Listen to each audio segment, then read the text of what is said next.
The former Prime Minister, José Luis Rodríguez Zapatero, has been cornered. Let's start with music.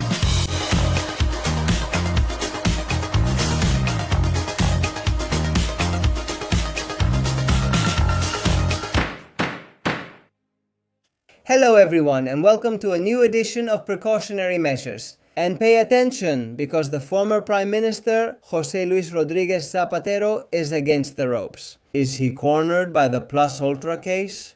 And pay attention, because today we've had new information that will be very relevant for Zapatero's judicial future. And also, I'm going to tell you another piece of exclusive information. So, today's show is packed and you can't miss it, and we're going to share it on screen. Let's start then with the statement, with a specific moment from the statement of the former president of the government, José Luis Rodríguez Zapatero, in the Senate Investigation Committee this Monday. It's a very short clip, okay? But it's so that you can understand all the information we're going to reveal in this video clip that we're about to share on screen. Well, the former president of the government, José Luis Rodríguez Zapatero, admits in response to questions from a Vox senator, specifically Paloma Gómez Enríquez, the former president of the government, José Luis Rodríguez Zapatero, admits and acknowledges this in the Senate. So, planes funded by the Maduro regime and the Venezuelan state company PDVSA took him on numerous trips to Caracas, from Caracas to Lisbon, and so on. In other words, is Zapatero admitting that the Maduro regime has paid for his plane trips? Also from the Venezuelan state oil company PDVSA. Let's listen to that exact segment, and then we'll share all the information that will give context to this video, in which we'll explain all the consequences this confession could have for Zapatero himself. Let's listen to the former Prime Minister. Flights. How many times have you flown to the Dominican Republic, and with which airline? And was it for vacation or for business? Dominican Republic. For business, never. I mean, I already answered about the airlines. Sometimes with Europa and other times with Liberia, probably. Okay.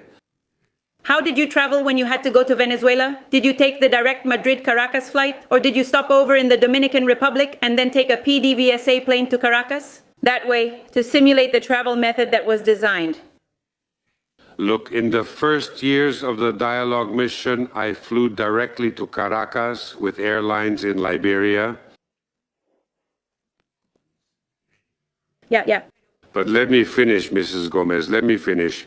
From a certain point on, when the conflict situation was very, very, very tense. Have you ever flown on the Falcon? Property of the company PDVSA on the Falcon. Property of the company PDVSA. Maybe it brought me once from Caracas. Caracas, Dominican Republic, Caracas, no. To Lisbon and Lisbon, Madrid. And on those planes, have you flown with Julio Martinez? No. Look. Wait. It's just that you won't let me answer, man. Yes, I'll explain everything to you. Earlier, I was explaining that there was a first stage that went directly to Caracas. Then it got complicated because there was tension on the flights. At some point then, wait. There was a certain moment, I don't know when it was, when I would fly to the Dominican Republic, and from the Dominican Republic, a government plane would pick me up. And what was that trip for? Mr. Zapatero, was your work with Plus Ultra limited only to preparing geopolitical reports? No. I never worked for them. You have one more question. So we'll end this video here. As you can see, Zapatero admitted in the Senate that private jets, PDVSA's private planes from the Venezuelan regime, took him from Caracas to Lisbon, Madrid, and so on. There's some confusion and it's not exactly clear, but the point is that planes from the Venezuelan regime and PDVSA, the Venezuelan state oil company, were flying him around. So pay attention now to that confession Zapatero made in the Senate. Why? Because it could turn against him. And we already have the information that we're going to tell you about now, which we're publishing here exclusively, in Medidas Cautelares and in Libertad Digital. Because, as I said, this isn't just a simple comment to leave there. No, this could have very direct consequences for Zapatero. The tax authorities will have to investigate the former president of the government, José Luis Rodríguez Zapatero, for an alleged tax offense, after confessing to plane trips paid for by the company Petróleos de Venezuela S.A. PDVSA. You just heard exactly the excerpt from that statement in the Senate, right? And precisely in line with what he said in the Senate, that's why it has consequences because of what Zapatero has confessed. Legal sources we've consulted tell us that the tax agency is obliged to investigate Zapatero for an alleged tax offense.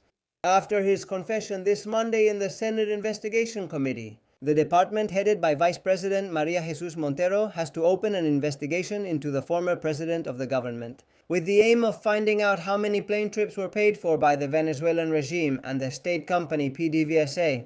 It must be clarified. Trips paid for by the then regime of Nicolás Maduro and by the Venezuelan state oil company constitute more than just an administrative offense. And if it exceeded 120,000 euros, that is, if the cost of all those trips that Zapatero was invited to exceeds 120,000 euros, why? Because if that's the case and Zapatero didn't declare it, the tax authorities pay attention, he could be facing a tax offense. There is a precedent, which was the investigation carried out on Juan Carlos I after the Sagatka Foundation paid for his private jet trips, which the emeritus king had not declared to the tax authorities. The same sources consulted emphasized that, in that case, the tax agency should also investigate in the same way whether Zapatero properly declared the payments he received for alleged consulting services from the company. Relevant analysis. A company managed by his friend Julio Martinez, who was arrested as part of the Plus Ultra case for an alleged money laundering offense. The former president of the government also admitted in that Senate investigation committee that, as an alleged consultant for this relevant analysis company, he received an average of about 70,000 euros gross per year, which he invoiced as a freelancer, and he denied any kind of irregularity. He also admitted to having been on the same flight as the businessman Victor de Aldama, as Aldama himself revealed. That is to say, pay close attention, because Zapatero's confession could cost him dearly. The tax authorities must immediately investigate how many flights were paid for Zapatero by Maduro's regime, the Venezuelan regime, and the company PDVSA. To account for it, and if those sponsored trips exceed a cost of 120,000 euros, and if Zapatero didn't declare it to the tax authorities at the time, could the former president of the government face a tax offense? And as I was saying, the precedent for this, because you might say, oh sure, but there is a precedent and there is a precedent. Specifically from an investigation that was opened against none other than Juan Carlos I, and we mentioned him. The Spanish prosecutor's office during Dolores Delgado's term opened an investigation into the emeritus king Juan Carlos I, which included aspects related to declared private jet trips and their impact on income tax returns, on the IRPF. The main focus was the Sagatka Foundation, created in Liechtenstein by his cousin Álvaro de Orleans, which funded numerous private jet flights, for Juan Carlos I especially after his abdication in June 2014. These payments were considered payments in kind or income in the form of goods or services required to be taxed in the personal income tax as capital gains or employment income. Specifically, the Sagatka Foundation is said to have paid around 8 million euros for private jet services, mainly through the company Air Partner plc, accommodations and other expenses between 2014 and 2018 to Juan Carlos. These benefits were not initially declared in the tax returns of the emeritus king, which led to a possible tax irregularity.